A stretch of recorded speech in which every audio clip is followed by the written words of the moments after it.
Praise lord. దేవుని ఉన్నతమైన నామమునకు మహిమ కలుగునుగాక. ప్రభు పేరట మీ అందరికీ హృదయపూర్వక వందనాలు. ఈ ఉదయకాలము దేవుని వాక్యాన్ని విందాం. సామెతలు 18వ అధ్యాయము 15వ వచనము. జ్ఞానుల చెవి తెలివిని వెతుకును, వివేకము గల మనస్సు తెలివిని సంపాదించును. ప్రియమైన వాళ్ళరా, జ్ఞానుల చెవులండి. అంటే జ్ఞానుల యొక్క చెవులు ఏమి వెతుకుతున్నాయి అంటే తెలివిని వెతుకుతున్నాయండి. అంటే వారి చెవితో తెలివి కలిగిన మాటలు మాత్రమే వారు వింటున్నారు. ప్రకటన గ్రంథంలో చెవి గలవాడు వినుగాక అని ఒక మాట రాయబడుతుందండి.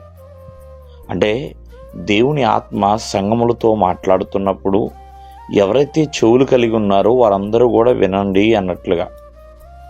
చాలామంది ఎన్నో విషయాలు వింటూ ఉంటారు. అంటే కొంతమంది చెవులు దురదగా ఉండొచ్చేమో, మరి కొంతమంది ఏది చెప్పినా వినరండి.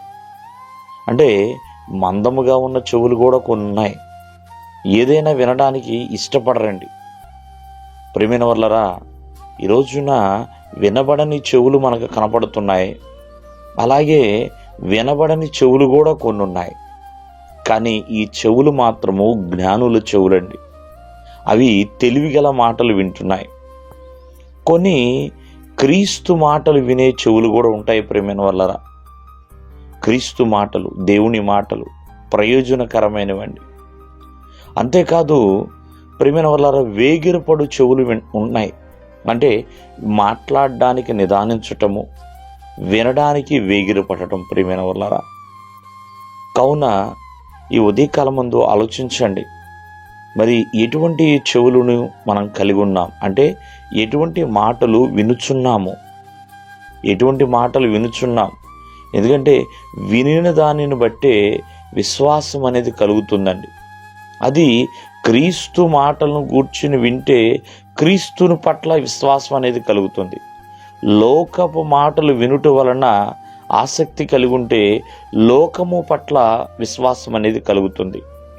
కావున ఒకసారి ఆలోచించండి, మరి ఎటువంటి మాటలు వినడానికి నీ చెవిని అప్పగిస్తున్నావు? దేవుడి మిమ్మను ఆశీర్వదించునుగాక. ఆమేన్.